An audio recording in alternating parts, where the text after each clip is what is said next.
Shalom shalom bakunzi b'inyigisho Rhapsodie de réalités mushikirizwa na irambonagire.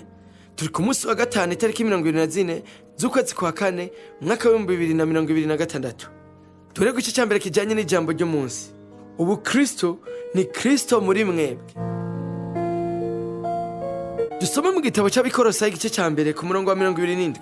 Havuga ngo abo Imana yakunze kumenyesha itunga ry'ubwiza bw'iribanga rivugwa mu banyamahanga niryo Kristo ari muri mwebwe, ivyizigiro vyo kuzoronka ubwiza. Igihe umwami Yesu yahabwa ubwiza, mwemu yera yaciye akwiragira hose kugira ngo abe muri twebwe. Ubu Kristo ntabwo ari Imana kubigaragara vyanyu ibiriko birabafasha, ahubwo ni Kristo muri mwebwe. Ubugingo n'ibijanye no kubaho vya Kristo biba mu mwemu yanyu. Agakiza ni mwebwe muri Kristo.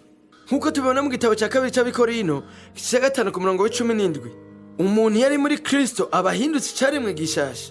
Ariko ibijanye n'ubu Kristo ni Kristo muri mwebwe. Kristo agaragara mu buzima bwanyu bwa buri munsi, ahishura ubwiza bwiwe na kamere yiwe.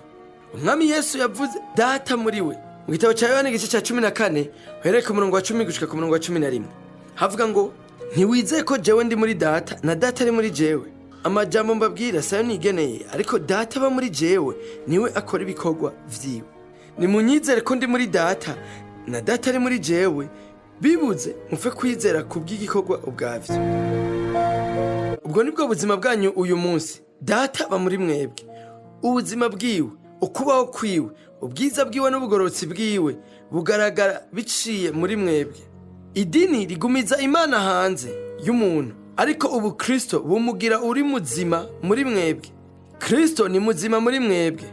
Ivyo bihinduke indirimbo yanyu, ivyo bihinduke ivyo murimbura, ivyo bihinduke ibigenda mu vyumviro vyanyu. Urupfu, ingwara, intege nke, ugucika intege, ukunanirwa no kuzazanirwa nta kibanza bifise mu buzima bwanyu, kuko Kristo muri mwebwe abahindura abera. Kristo muri mwebwe bisobanurwa intsinzi muri mwebwe, ishaka muri mwebwe, inkomezi muri mwebwe.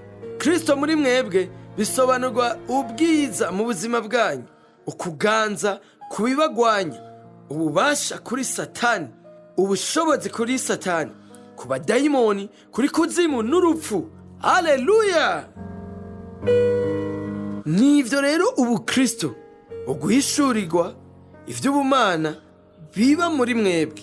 Ubuzima bwuzuye Imana bugaragara muri mwebwe, kandi bukagaragara biciye muri mwebwe. Ntihahezagirwa Imana. Tuje mu gice cya kabiri kijanye n'isengesho ry'uno munsi. Twature hamwe duti Kristo muri jewe mu mwuzuzo wose, mu bushobozi bwiwe bwose n'ubwiza bwiwe bwose. Niyo mpamvu ntambuka shize amanga n'ubwenge bw'ubumana n'intsinzi no kuganza ku bibazo vyose, kugira ubushobozi kuri Satani, abadayimoni, kuzimu n'urupfu. Ndagushimiye Mwami kubw'ubuzima bwawe bwuzuye bugaragara muri jewe kandi buseruka biciye muri jewe. Amen. Twizera ko mwahezagiwe n'iyo nyigisho. Turabatumira kugira Yesu Kristo umwami w'ubuzima bwanyu mu gusenga gutya: Mwami Imana, ndizera n'umutima wanje wose muri Yesu Kristo, umwana w'Imana nzima. Ndizera ko yapfuye ku bwanje kandi ko Imana yamuzuye mu bapfuye. Ndizera ko ari muzima uyu munsi. Ndatuye n'akanwa kanje ko Yesu Kristo ari umwami w'ubuzima bwanje kuva uyu munsi. Biciye kuri we no mu izina ryiwe mfise ubuzima budahera, ndi icaremwe gishasha. Ndagushimiye Mwami ko kijije umushaha wanje, ubu ndi umwana w'Imana. Haleluya! Turagukeje, ubu uri umwana w'Imana ukeneye impanuro zo gukura nk'umukristo. Twakure kuri 61 40 ubusa 14.